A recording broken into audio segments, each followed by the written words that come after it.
મિત્રો સ્વાગત છે મારી ચેનલ પર અને આજે હું તમને રહેવાનો જે બ્રેક કરવો છે તેની અંદર ટ્રિપિંગ કોઇલ જ્યારે પણ બળી જાય અને ત્યાં તેને રિપ્લેસ કરવી હોય તો તેને કઈ રીતના કરીશું તેના વિશે આપણે માહિતી આપીશ।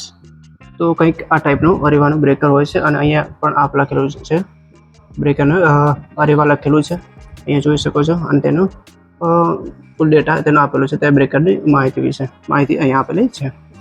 તો મિત્રો તેની ટ્રિપિંગ કોઇલ કઈ જગ્યાએ, તો અહીંયા જોઈ શકો છો કે ટ્રિપ કરવાનું જે પુશ બટન હોય છે તેની અંદરની સાઈડે અહીંયા ટ્રિપિંગ કોઇલ તેની આપેલી છે અને આ ટ્રિપિંગ કોઇલ તે બળી ગયેલી છે, તો તેને આપણે રિપ્લેસ કરવાની છે, એટલે કે બદલવાની છે। તો તેના માટે તેના સ્ટ્રક્ચરના પહેલાં 2 સ્ક્રૂ ખોલવાના થશે, એક અહીંયા કણ અને બીજો જે અંદરની સાઈડથી છે અહીંયા। તો આ 2 સ્ક્રૂને પહેલાં ઓપન કરવાના થશે ત્યારે તેનું સ્ટ્રક્ચર ખુલશે। પરંતુ તેની પહેલાં આપણે બંને તેના અહીંયા જે ટ્રિપિંગ કોઇલને જે વાયર લગાવેલા છે બંને તે નીકાળી દીધા અને તેને આપણે સાઈડમાં કરી દીધા। તો હવે આપણે તેના સ્ક્રૂને ખોલીશું। તો આવી રીતના મિત્રો સ્ક્રૂ ડ્રાઈવર વડે આપણે તેના સ્ક્રૂ બંને ઓપન કરી લીધા છે, માત્ર થોડા જ બાકી રહ્યા છે, તેને આપણે હવે ખોલી લઈએ। તો મિત્રો સ્ક્રૂ નીકળતા કંઈક આવી રીતના સ્ટ્રક્ચર તેનું બહાર આવે છે। તો આ તેનું સ્ટ્રક્ચર છે જે અરીવા કોઇલનું, તો અહીંયા કણા તે ફિટ થતી હોય છે સ્ટ્રક્ચરમાં। હવે તેને બહાર કઈ રીતે નીકાળીશું, તો પહેલાં તો તેને કોઇલને ઉપર જકડી એટલે કે નીચેના સરકી જાય એના માટે અહીં ઇન્ટરલોક ઉપર આપેલો છે તે જોવા મળી રહ્યો છે, તેને આને બહાર નીકાળી દઈશું। તો એ આવી રીતના બહાર નીકાળી દેવાનો, ત્યારબાદ કોઇલને આની અંદરથી બહાર નીકાળવાની થશે અહીંયાથી।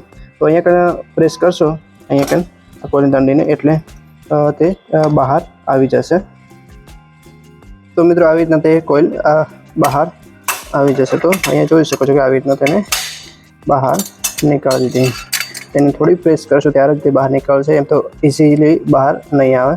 ત્યારબાદ આ દંડીને આની અંદરથી આવી રીતના કરશો એટલે એ દંડી તેની બહાર નીકળી જશે અને આ રહી આપણી ટ્રિપિંગ કોઇલ। અહીંયા પણ જોઈ શકો છો તે ડાર્ક થઈ ગઈ છે, એટલે કે તે બળી ગયેલી છે। જ્યારે પણ બ્રેકર ટ્રીપ ન થાય ત્યારે રિલે ઓપરેટ, જ્યારે આ કમ્પ્લીટ કન્ડિશન વર્ક ન કરતી ત્યારે રિલે પર કયો ફોલ્ટ કરંટ આવે છે એટલે ફોલ્ટ નંબર આવે છે તે આપણે બતાવું। જોઈ શકો છો આપ કે રિલે ઓપરેટ થયો છે પરંતુ ટ્રીપ બ્રેકર નહોતું થયું, એટલે 9 નંબરનો રિલે એબીબીની અંદર એબીબી સ્પાચ 140ની અંદર 9 નંબરનો ઇન્ડિકેશન આવ્યું છે, તે અંક બતાવી રહ્યો છે અને રિલે ઓપરેટ થયો છે, પરંતુ કોઇલ બળી જવાને લીધે તે ટ્રીપ ન થયું અને 9 નંબર આવી ગયો। અને જ્યારે પણ જો આ ટ્રીપ ન થાય ફીડર, તો ઇનકમર જે એને લગતું હોય, ધારો કે ઇનકમર 1 ઉપર તે ફીડર હોય તો તે ઇનકમર 1 બંધ થાય, અને જો ઇનકમર 1 પર બંધ ના જલ્દી થાય તો ટ્રાન્સફોર્મર ટ્રીપ થાય છે। હવે આપણે તે કોઇલની જગ્યાએ બીજી કોઇલ ફિટ કરવાની થશે, જે કમ્પ્લીટ તેને જે પ્રમાણે એનું સેટિંગ હોય કોઇલના ટર્ન્સનું એ પ્રમાણેની આ કોઇલ બનાવેલી છે અને તેને આપણે આ સ્ટ્રક્ચરની અંદર ફિટ કરીશું।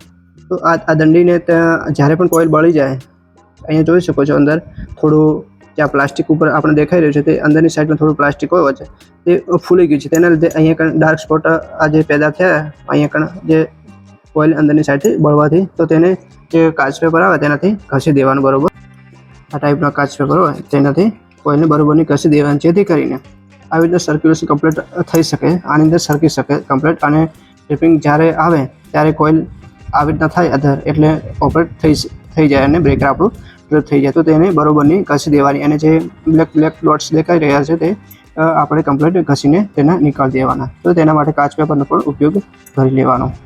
અને હવે આપણે મિત્રો કોઇલને આની અંદર સ્ટ્રક્ચરની અંદર ફિટ કરીશું। તો સૌથી પહેલાં તો આની અંદર આવી રીતના નાખી દેવાનું અને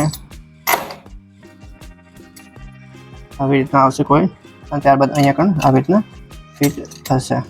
તો મિત્રો કોઇલ આ સ્ટ્રક્ચરની અંદર બીજી ફિટ કરી દીધી છે અને તેને ઉપરથી ઇન્ટરલોક પણ મારી દીધો છે અહીંયાથી, જેથી કરીને કોઇલ નીચે પડી ન જાય એટલા માટે। આમ તો પડી તો ન જાય, પરંતુ એમ કે તેને ચકડાક ઉપરની સાઈડ આપ જોઈ શકો છો, જેથી કરીને કોઇલ સરકે નહીં। અને જ્યારે પણ બ્રેકર ટ્રીપ થવાનું હોય ત્યારે રિલે જ્યારે ઓપરેટ થાય ત્યારે કોઇલ આવી રીતના અધર થશે અને રિલે ઓપરેટ થશે। હવે આપણે તેના સ્ટ્રક્ચરની અંદર અહીંયા પણ આવી રીતના ફિટ કરી દઈશું। તો મિત્રો જોઈ શકો છો કે આપણે ટ્રિપિંગ કોઇલનું જે સ્ટ્રક્ચર છે તેને બોડી સાથે કમ્પ્લીટ ફિટ કરી દીધું છે અને આપણે તેના હવે કનેક્શનને પણ આપી દઈએ. તો આવી રીતના આપી દઈએ આપણે કનેક્શન તેના. તો કનેક્શન તેનું કમ્પ્લીટ આપી દીધું છે. હવે આપણે તેને પેનલ હોય તેના કેબલની અંદર જોડીને આપણે તેનું ટ્રિપિંગ ટેસ્ટ લેવાનો થશે અને ત્યારબાદ જ બ્રેકરને કમ્પ્લીટ વર્કિંગ કન્ડિશન એટલે કે ફીડરને જ્યારે ચાલુ કરવાનું થાય ત્યારે તેની પહેલાં કે આપણે ટ્રિપિંગ ટેસ્ટ લેવો જરૂરી છે તે લઈ જઈએ. તો મિત્રો આપણે તેનો કેબલ જે ફીડરનો કેબલ હતો તે લગાવી દીધો છે અને લોક જે ફ્રી હતો તેને કમ્પ્લીટ કરી દીધો છે. આવી રીતના લોક હોય છે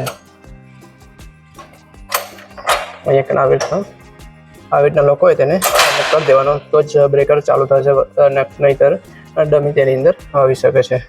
અને ત્યારબાદ આપણે અહીંયા જોઈ શકો છો રિલે તેને આપણે રીસેટ કરી દેવાનું. ત્યારબાદ આપણે સ્પ્રિંગને ચાર્જ કરી દેવાની. તો મિત્રો તેની સ્પ્રિંગ ચાર્જ થઈ ગઈ છે અને હવે આપણે તેને ચાલુ કરવાનો છે. તો મિત્રો તેને આપણે અહીંયા હેન્ડલથી ચાલુ કરશો તો પણ ચાલશે, અહીંયાથી ચાલુ કરશો પણ ચાલશે અને ત્યાં રિમોટથી ચાલુ કરશો તો પણ ચાલે, પરંતુ આપણે રિમોટથી ચાલુ કરવાનું થશે કારણ કે તે પણ ખબર પડી જાય કે કમ્પ્લીટ હેલ્ધી કન્ડિશનમાં છે કે નહીં. અને અહીંયા જે વ્હાઇટ કલરની દેખાઈ રહી છે તે TCLથી એટલે બ્રેકર ટ્રિપ થઈ શકે તેના માટે LED થવી પણ જરૂરી છે. તો અહીંયા પણ મિત્રો આ ચાલુ બંધના બટન છે જે રિમોટ તેને આપણે બ્રેકરને ચાલુ કરીશું. તો જોઈ શકો અને અહીંયા પણ જોઈ શકો છો બ્રેકર ચાલુ થઈ ગયું છે. અહીંયા પણ જોઈ શકો છો LED થઈ ગઈ છે. હવે આપણે તેનો ટ્રિપિંગ ટેસ્ટ લઈશું. તો મિત્રો જોઈ શકો છો કે ફીડર કમ્પ્લીટ ચાલુ કન્ડિશનમાં. હવે આપણે તેનો ટ્રિપિંગ ટેસ્ટ લઈશું. તો તેના માટે અહીંયા આ ઢાંકણને ઓપન કરી લઈએ. ત્યારબાદ આપણે પ્રોગ્રામ બટન અને આ રીસેટ સ્ટેપ બટનનો ઉપયોગ કરવાનો થશે. તો રીસેટ સ્ટેપ બટનને પ્રેસ કરી રાખશો એટલે લાસ્ટમાં જતું રહ્યું જે 4 0 આવશે.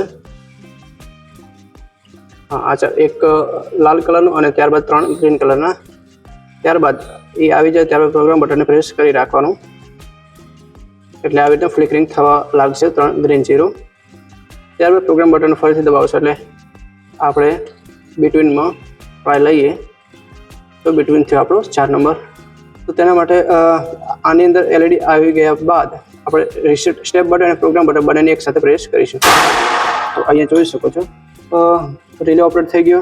ત્યારબાદ અહીંયા પણ બંધ થઈ ગયું બ્રેકર અને અહીંયા પણ જોઈ શકો છો કે બ્રેકર બંધ થઈ ગયું. તો આવી રીતના ટ્રિપિંગ ટેસ્ટ લઈ અને ત્યારબાદ જ બ્રેકરને અંદર પેનલની અંદર નાખવું અને ત્યારબાદ જ ફીડરને ચાલુ કરવું.